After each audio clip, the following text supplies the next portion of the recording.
ఇక్కడ వివిధ ప్రాంతాల నుంచి వచ్చినటువంటి రైతులకి ముందుగా కృతజ్ఞతలు. ఎందుకంటే రైతు అంటే పేరు చెప్పుకోవడానికి వినడానికి బాగుంటుంది, కానీ ఏ ఇంట్లో చూసినా ఒకే బాధే ఉంటుంది. అది ప్రకృతితో పోరాటం చేయాలా, మరొక వైపు పాలకులతో పోరాటం చేయాలా. ఏ పంట పెట్టాలా, ఎలా పెట్టాలా అనేటువంటిది కొన్ని తరాల నుంచి మనం నేర్చుకున్నటువంటి అనుభవం. కానీ ఈరోజు మార్కెట్లో వస్తున్నటువంటి మార్పులు అన్నిటికంటే మనం పండించినటువంటి పంటకు ధర అనేటువంటిది ఎక్కడ లభించక నష్టపోవడం అనేది రైతుగా ఎక్కువ భాగం. ఎన్ని కారణాలు చెప్పినా రైతుకు మించినటువంటి శాస్త్రవేత్త లేడు. తన పొలంలో ఏం పండించుకోవాలో, ఏ పంట పెట్టాలో అన్నీ తెలుసు, కానీ బయట మార్కెట్లో దేనికి ధర ఉంటుందో, ఎప్పుడు దేనికి వస్తుందో తెలియనటువంటి పరిస్థితుల్లో నష్టపోవడం అనేటువంటిది ఎక్కువగా జరుగుతుంది.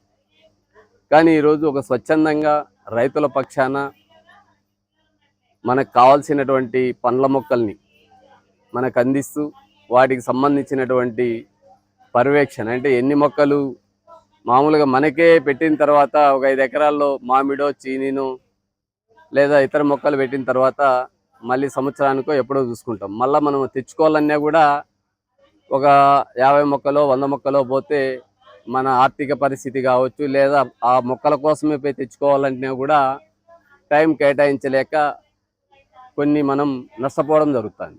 కానీ మనకి ఇచ్చినటువంటి పొలంలో ఎన్ని మొక్కలు సక్రమంగా బతికాయి, మళ్ళీ ఆ మొక్కలకు కావాల్సినటువంటి రీప్లేస్ మొక్కలు ఇస్తడానికి, ఈ సంవత్సర కాలంలో మీ అనుభవాలను తెలుసుకోవడానికి పిలిచి మీ అందరి అభిప్రాయాలు తీసుకొని ఆ నష్టాన్ని భర్తీ చేయడానికి మనందరితో మాట్లాడే ప్రయత్నం చేయడం అనేది నిజంగా ఇక్కడ ఒక రైతులుగా మీ అందరికీ కూడా ఒక పెద్ద భరోసా ఉన్నట్ల.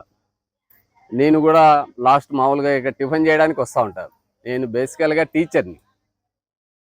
రిజైన్ చేసి ఈ మధ్య వ్యవసాయము, సమాజం పట్ల బాధ్యతగా ఏదో నాకు తోచిన పనులు చేసుకుంటుండా.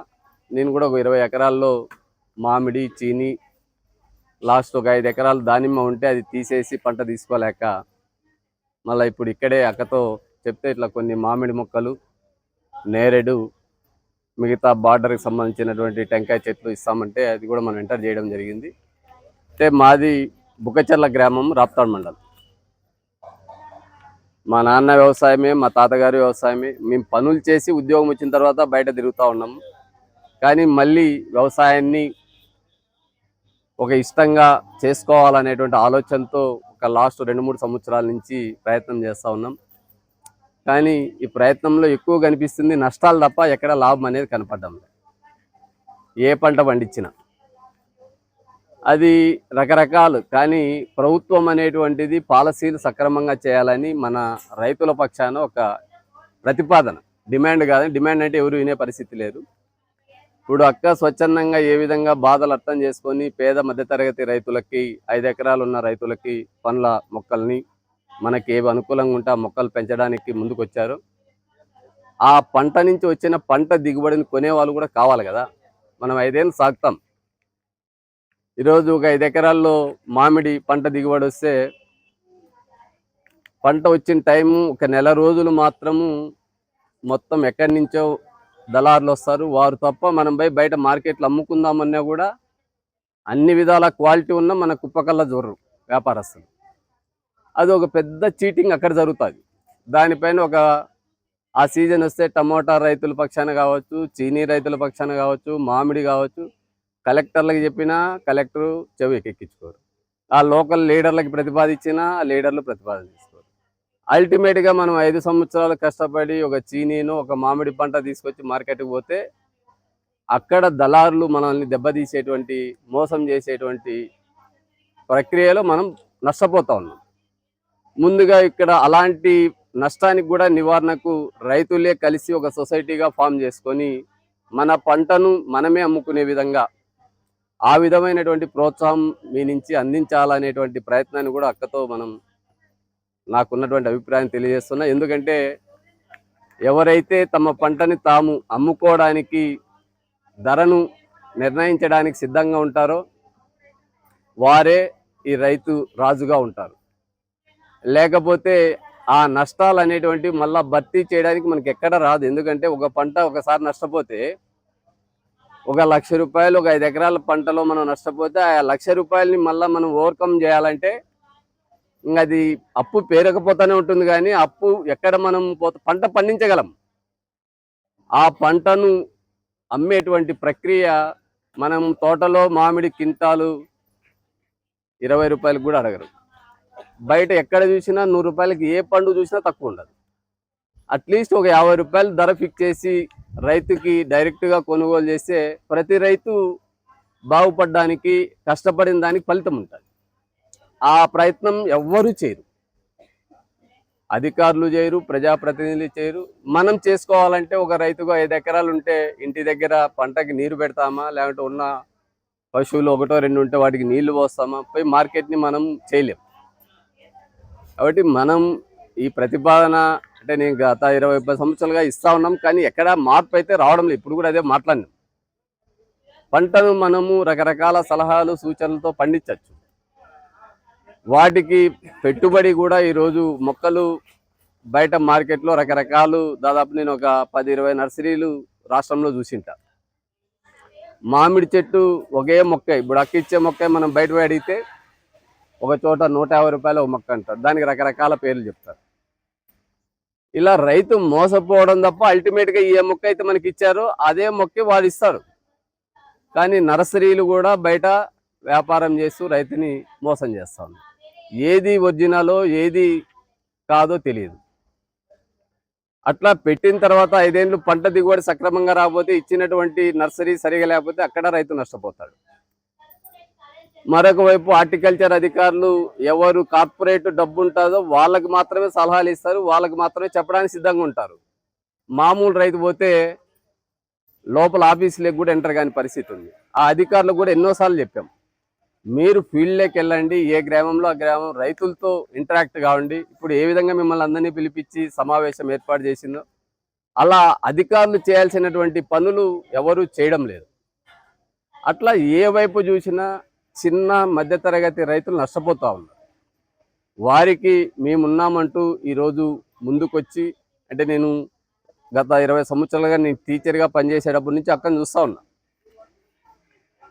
యాక్టివిటీ అనేది ఏదోగా, అంటే ఒకవైపు మహిళలతో పాటు ఈ మధ్య కాలంలో రైతులకి ఆమె సేవలు అందించడానికి ముందుకు రావడం అనేది, ఈ వేదిక మీద ఉన్నటువంటి పెద్దలు కూడా రకరకాల అనుభవాలతోనూ, కొన్ని ఇన్ఫోసిస్ కంపెనీ అనేది ఒక పెద్ద సాఫ్ట్వేర్ కంపెనీ, వాళ్ళు మనకి రైతులకి సహాయం చేయడానికి వాళ్ళకు వచ్చే ఆదాయంలో మిగతా ఎక్కడెక్కడో ఖర్చు పెట్టుకోకుండా రైతుల సంక్షేమం కోసం, రైతుల అభివృద్ధి బాగు కోసం ముందుకు రావడం అనేది కూడా ఇన్ఫోసిస్ కంపెనీని కూడా, ఎందుకంటే అనేక సేవా కార్యక్రమాలు మిగతా కంపెనీలు చేస్తూ ఉంటాయి, కానీ పర్టికులర్గా రైతులకి ఈ యాక్టివిటీని వాళ్ళు వెనకుండి ముందుకు నడిపించడం అనేది రైతులకి ఒక బలమైనటువంటి అండ.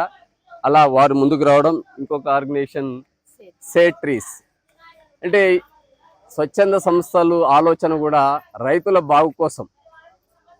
ప్రభుత్వాలు మన వైపు ఎన్ని పథకాలు ఉన్నా పూర్తి స్థాయిలో ఎవరికి ఉపయోగపడతాయో మనకు తెలియదు. నేనే ఉండా, నాకు అందరూ అధికారులు తెలుసు, ఎమ్మెల్యేలు, ఎంపీలు, మంత్రులు అంతా తెలుసు. ఒక సబ్సిడీ ట్రాక్టర్ తీసుకోవాలంటే నాకు రాదు. 20 ఎకరాల పొలం ఉంది నాకు, నేను రైతుని. వాళ్ళ దగ్గరికి తిరిగి అడుక్కోలేము, వాళ్ళకి ఇవ్వాల్సినటువంటి కమిషన్ నేను ఇవ్వలేను. ఇలా ప్రతి చోట అవమానాలకు గురి కావడం తప్ప గౌరవం అనేది ఎక్కడ దొరకదు. నేనే బాధపడుతున్నానంటే ఎందుకంటే ప్రాక్టికల్గా చూస్తూ ఉన్నాం కాబట్టి. ఇంకా ఇన్నోసెంట్ మా ఫాదర్కి చదువుకు రాదు, మా నాన్న ఎంత కష్టపడి ఉంటాడో నాకు తెలుస్తుంది, ఇంకా మా తాత ఎక్కడ పోయింటాడో మాకు తెలుస్తుంది. కానీ ఇప్పుడు మనల్ని గుర్తించి మనకేం కావాలో అవి చేయించి పెట్టడానికి, మనకేమో మొక్క తోటకు వస్తుంది మనం అనుకుంటాం, కానీ ఆ మొక్క మన తోటలోకి రావడానికి ఎంత రిస్క్ ఆమె తీసుకుంటుందో ఒక్కసారి ఆలోచించాలి. ఎందుకంటే 5 ఎకరాలకి మొక్కలు నేను తెప్పించుకోవాలంటే ఎక్కడెక్కడ ఇన్ని నర్సరీలు తిరిగి వచ్చా, అయినా దానిపైన మనకి అవగాహన ఉండదు. వాళ్ళు చెప్పింది వినాల. ఏ మొక్క ఫలితం వచ్చినప్పుడే మనకు తెలుస్తుంది, ఫ్రూట్ వచ్చినప్పుడు. ఆ ఫ్రూట్ సరిగా రాక చాలా మంది పులివెందల ఏరియాలో నాకున్న బంధువులు మిత్రులు చూసేసి తీసేస్తున్నారు చీనీ చెట్లు పెట్టి. ఇప్పుడు నేను అదే చీనీ 20 సంవత్సరాలు అవుతుంది.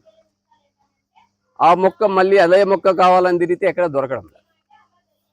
కాబట్టి రైతులకు ఒక క్వాలిటీ నర్సరీ మెయింటైన్ చేసేటువంటి సిస్టమ్ బయట లేదు. ఈరోజు అలాంటివి ఐడెంటిఫై చేసి రైతుల మేలు కోసం ఎక్కడో కడియం కావచ్చు, లేదా ఈ పండ్ల తోటలకు సంబంధించిన నర్సరీ ఎక్కడ బాగుందో అక్కడ స్టడీ చేసి అక్కగారు వాళ్ళ టీం ఆ మొక్కల్ని తీసుకొచ్చి మనకి ఇచ్చి మళ్ళా ఎగైన్ వాటికి ఏమేం కావాలనేటువంటిది ఈ చార్ట్ కూడా, అంటే మనం చదువుకున్న వాళ్ళగా ఏదో అంగళ్ళే పోతే మనం ఆకు తీసిపోయి చూపిస్తే ఆ మంది ఇస్తే పోయి కొడతా ఉన్నాం, అది మన అదృష్టం. కానీ ప్రాక్టికల్గా ఒక చార్ట్ కూడా ఇవ్వడం జరిగింది. మామిడి తోటకి మనం ఏది వాడాలా, ఆకుకూరలకి ఏం వాడాలా, కాయగూరలకి ఏం వాడాలా, చీనీ మామిడికి ఎలా వాడాలా అనేటువంటిది మీకు మినిమం నాలెడ్జ్ ఉన్నా కూడా మీరు సంరక్షించుకునేటువంటి అవకాశాన్ని, చైతన్యాన్ని మన ముందుకు తీసుకొచ్చి మిమ్మల్ని అందరినీ కలిపి నేను ఏదో పని మీద ఇక్కడ రావడం, పర్టికులర్గా అక్క ఇక్కడ మీరు రైతులతో మాట్లాడాలంటే ఒక రైతు బిడ్డగా నేను కూడా రైతు పని చేయిస్తాను. నేను చేయలే, ఇంకా చేయించేటప్పుడే ఇన్ని కష్టాలు చూస్తాను. చేసినప్పుడు అయితే ఏం కష్టం చూడలే, కష్టం కొట్టే ఉండి మిగిలేది. కానీ ఇప్పుడు పెట్టుబడి పెట్టిన దానికి పంట చేతికి వచ్చినప్పుడు అమ్ముకున్న దానికి చూస్తే మళ్ళీ అప్పులోనే ఉంటుంది.